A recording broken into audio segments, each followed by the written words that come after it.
Welcome back to Higher Ground. Today in episode 15, we talk about the new rules of talent attraction, EVP, AI, and what employees really want. We are joined by a super exciting guest who's speaking with us all the way from the UK, Julian Constance. Welcome, Julian, to the show. Thank you very much, Nick. It's a pleasure to be here. Looking forward to it. Amazing. Thank you. So a little bit of background. Julian has 2 decades of experience in employer branding, culture, and talent. Julian has advised and worked with some of the world's most recognized organizations. His career spans global employer branding agencies, a FTSE 5 company, LinkedIn, and one of the fastest growing social platforms in history. Today, he leads the EMEA employer brand at Adobe, helping shape how one of the world's most admired brands attracts, engages, and retains talent.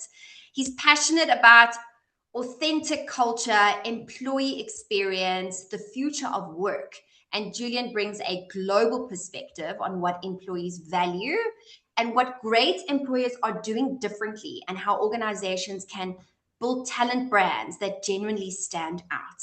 So that is Julian, and I think let's dive straight into it, Julian. I mean, I'm eager to hear everything you have to share with our audience and learn a lot from you and jump in as well to kind of share what we're seeing in the SA market. So yeah, let's dive into it. So Julian, what do employees generally value today, and where do organizations still potentially get it wrong? Good question, Nick. I think to start with, the biggest shift that I've seen is that employees no longer are happy with a one-size-fits-all approach. Employees want to basically mold their work around their life, as opposed to trying to make life fit into work. And I think where many employers still assume this relates only to flexibility, and it's worth touching on this, because for top talent, flexibility has moved from being a differentiator, from being a differentiator to a baseline. And certainly in EMEA, and we're seeing this globally, you might be seeing the same thing in South Africa. This is no longer considered an issue just for women, because if a man doesn't have flexibility at his work, almost certainly his partner will have to sacrifice professionally to compensate for that. So I think it's worth pointing out that it's not just flexibility anymore, as important as that is. But I think to fully answer your question, top talent, I think today broadly values 5 things. The first is agency. How, when, and where they do their work, not just what they're doing. I think since lockdowns, we all expected a great degree of control over these things. Yeah. You probably agree with that. I think secondly is clarity, where the business is going, what their role means in that context. And I think increasingly, I know a lot of people are already bored talking about it, but what AI means for their future. Third, and I think this is an increasingly important one, is people want growth. So they want skills, they want relevance, they want future proofing.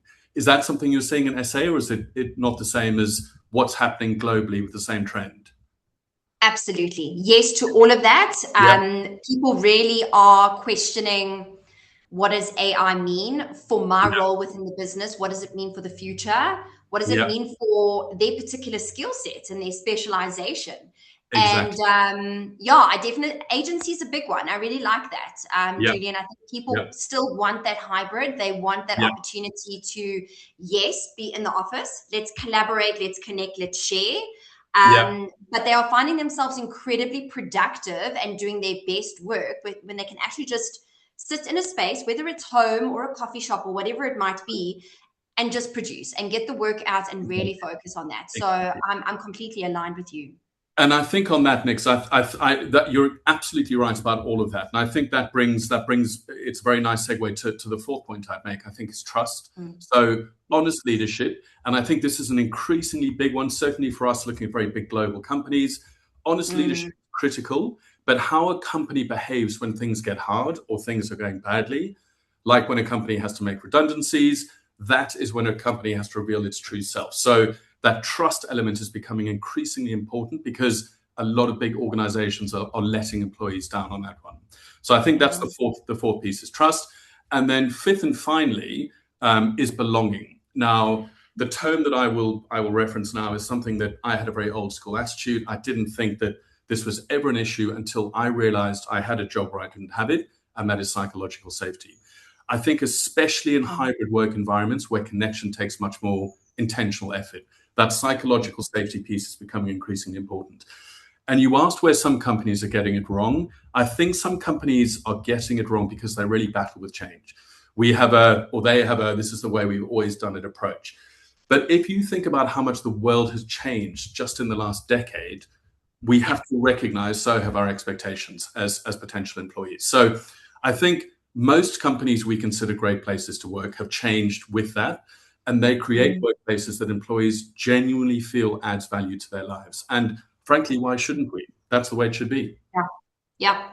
Absolutely. I mean, you touched on such valuable points, Julian, and I think a lot of people are feeling this. You know, I get candidates that will call me and go, Nicole, I think that I need to be in the market now. You know, our company is wanting us full time back in the office, and that's just it's either just not aligned with where they want to go from a career perspective, and it just brings in that piece about trust. Like Exactly. you've got to be able to trust your people, and COVID forced companies to do that. I mean, that's the reality. And all we were doing was producing. I still make people laugh when I say we literally rolled out of bed onto our desks and we would produce, we would operate, we would execute, and we never really knew the difference between work and home. Like we would never really switch off. There was definitely a big issue there with disconnection. So, I mean, we're obviously still feeling a lot of that, those symptoms of what COVID, you know, created. But I think there's a lot of pros and there's a lot of positive things that companies can actually see what was working. And let's create that balance so that people feel like they can be valued and recognized and still have their space to excel and thrive. So these are such valuable points, Julian, that we need to make sure that companies are keeping what works and not trying to go back to what we were before. Yes, agreed. Absolutely. And you're absolutely right. Some people, they love the idea of rolling out of bed and being able to work. Others, it's anathema to them. They don't want to do it. And it depends on your stage of life. When I was in my early 20s, my work was often my social circle. I wanted to go in. But now that I'm a parent, I would much rather be able to work from home so I can drop my son off and pick him up from school. So it's that one size all fits approach that we used to stick to and just all accept that people are no longer accepting.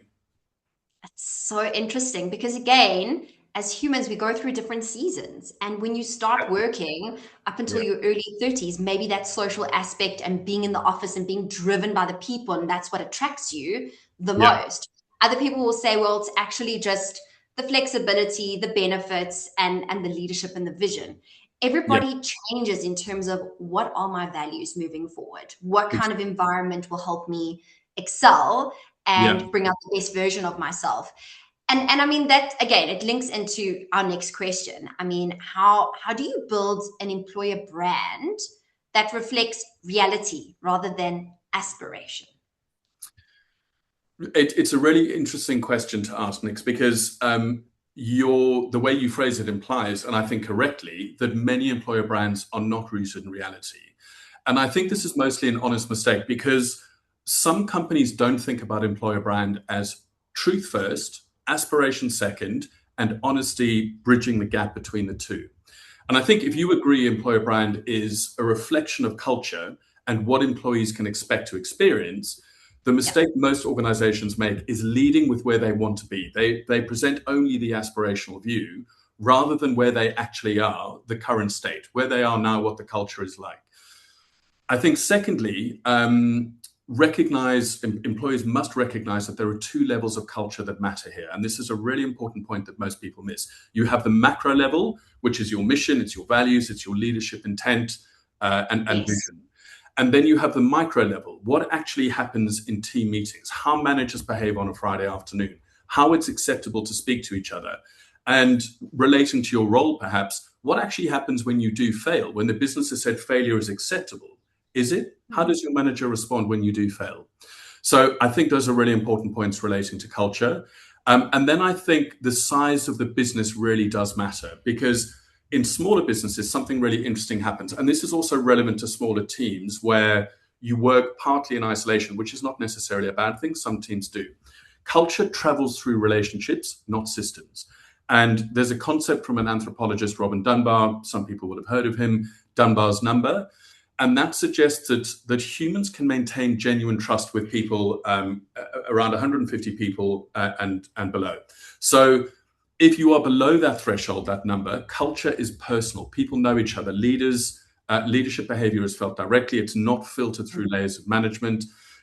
So in a small business, what the founder does at 8 a.m. on a Monday actually sets the culture.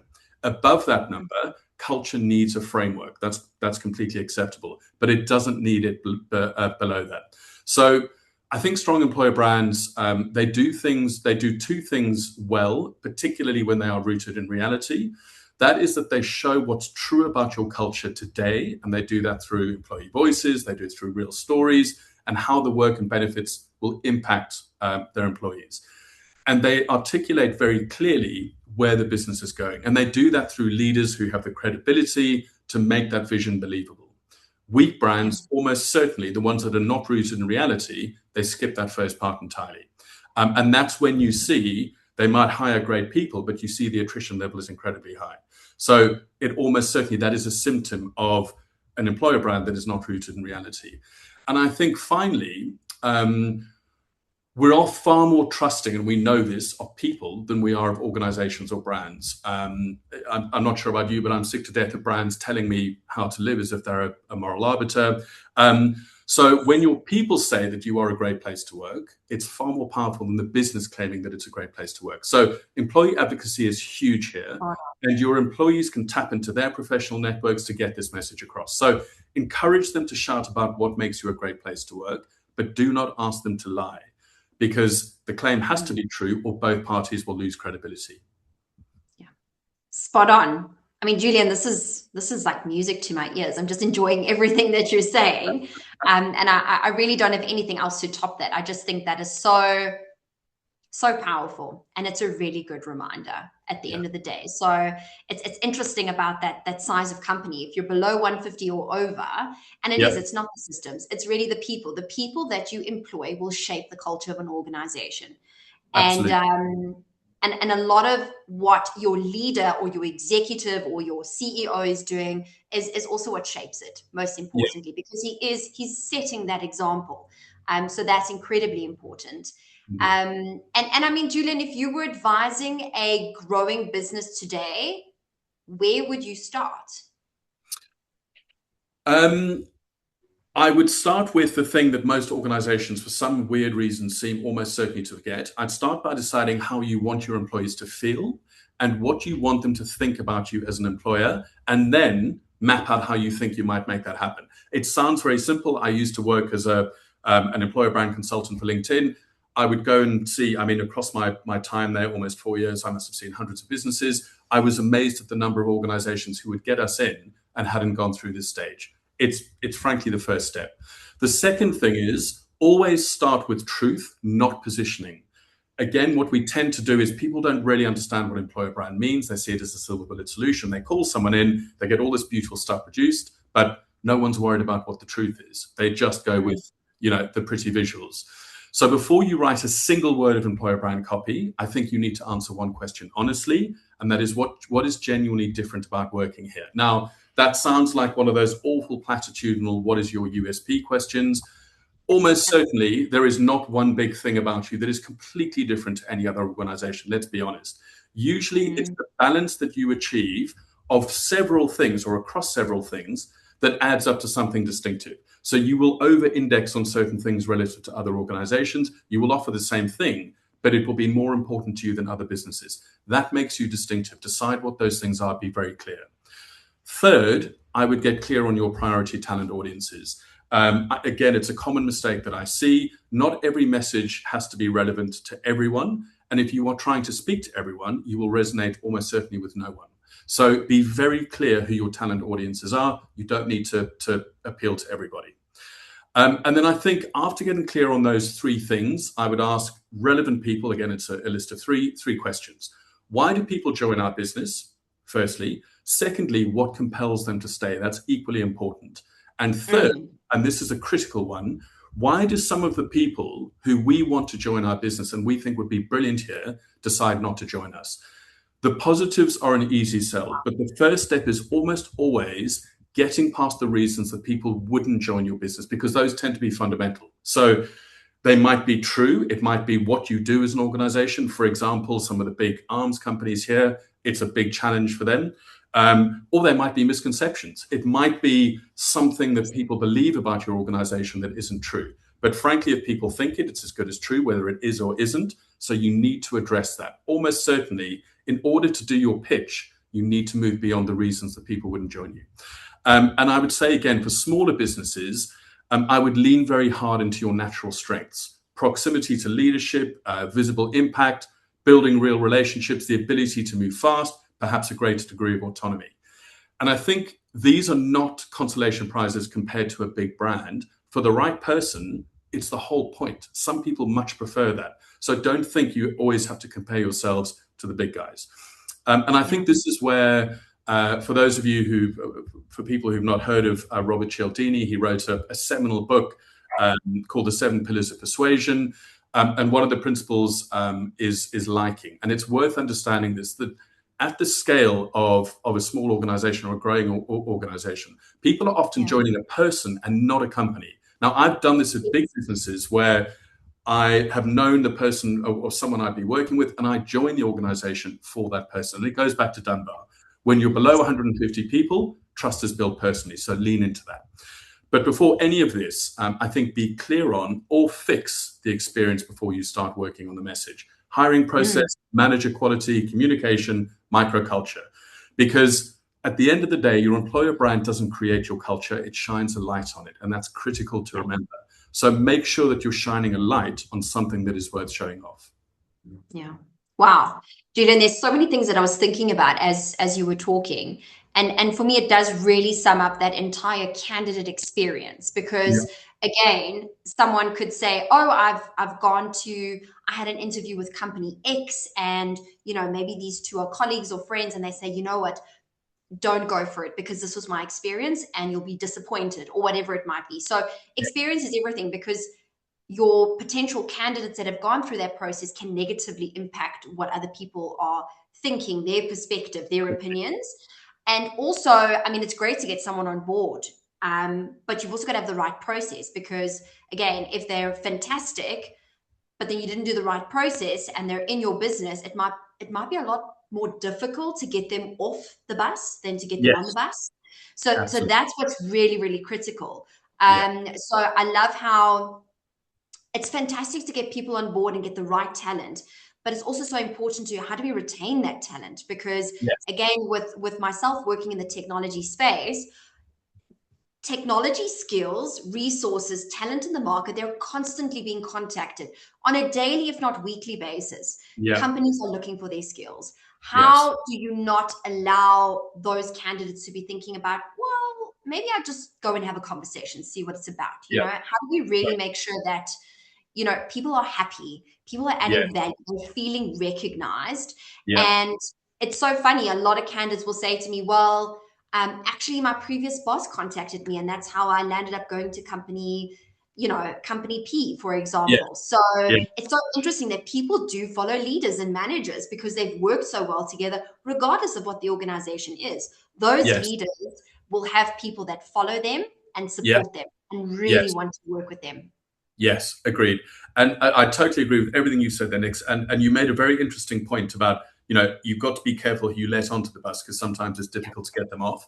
It's something that we don't talk about enough with employer brand. Employer brand's job is not only to make the business appealing or engaging to the right talent, it's also to gently dissuade people who are not right, who you don't want, from applying for a role or looking at you as a potential employer. It's not just, and I mentioned this earlier, it's not being attractive to everyone. It's being attractive to the right people. So you're absolutely right. Be very careful of casting your net so wide and trying to be attractive to everyone, because you've got to be very careful, to use your terminology, about who you let onto that bus. Exactly. And I think don't rush your recruitment. Yes, people are under pressure because maybe it's been 3 months, 6 months plus, and Yeah. this role is sitting vacant, or you need people in team because you're growing, just make sure that you are not cutting any corners. You're not, skipping different steps, because Yes. that interview process is incredibly critical, and it's been Yeah. customized and perfectly refined to your business in order Yeah. to select the correct talent in the market, so that you know that they're entering a space that they're going to thrive in, Yeah. and see it as an investment in their career. Like it's longevity that you want at the end of the day. Yeah. So yeah, I mean, Julian, after spending years in employer branding across agencies and global brands, what's Mhm. one talent or culture trend you're seeing emerge globally that business leaders in South Africa should be paying more attention to right now? Oh, that's a very good question. A culture trend. I think certainly something we are becoming increasingly honest about. Mm, Certainly in the UK, across the EMEA, and I'm seeing this in the US. I suspect it's true of South Africa as well. Is a recognition that with AI and shrinking economies and inflation and all sorts of external pressures, work is almost certainly not you are no longer a one company career person. That simply will not exist, is the first thing.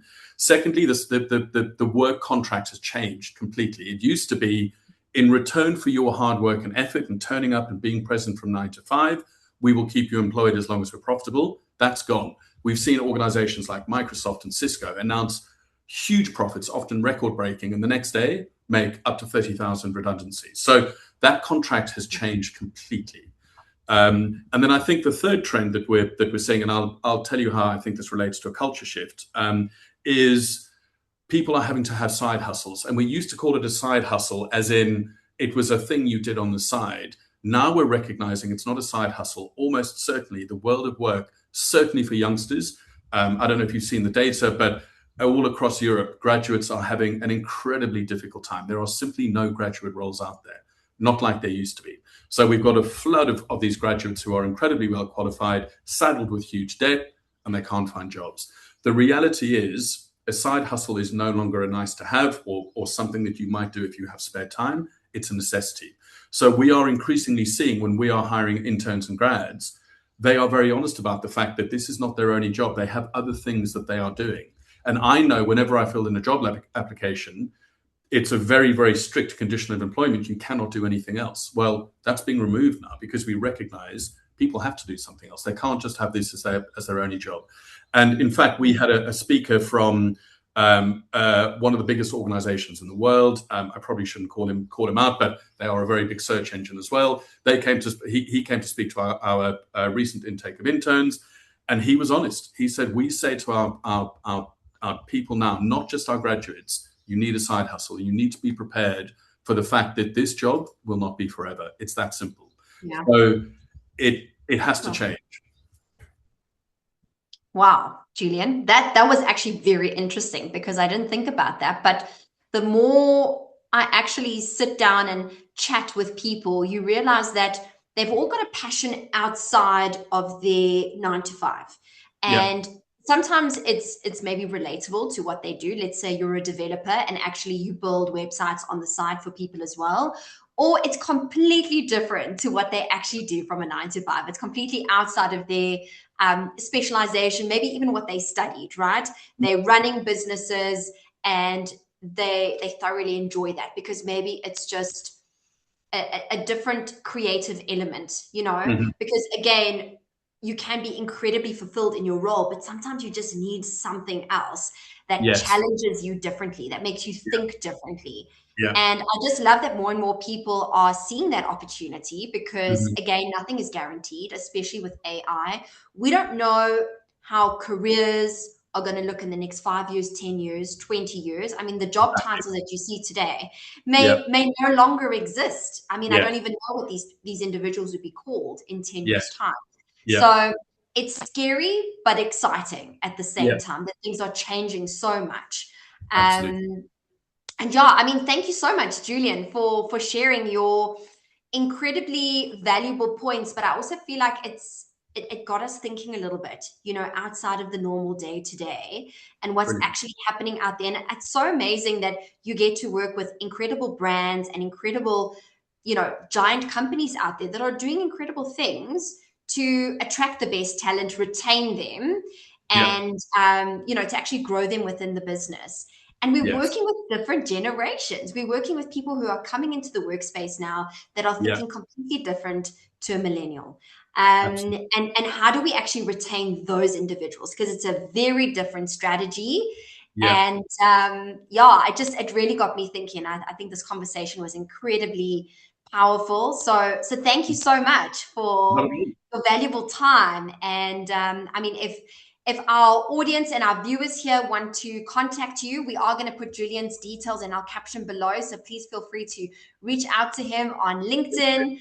Yeah. Is there any other forms or communication channels that people can, connect with you, Julian? To be honest, Nix, LinkedIn is the easiest one. I check it frequently, and I do my best to avoid all other social channels. So LinkedIn is definitely the place. Fabulous, fabulous. Well, thank you, Julian, for your valuable time. I do hope that you have a fantastic week forward, and thank you for sharing with our audience. Not a And problem. we will see you on the next one. Thank you, Nix. Thank you.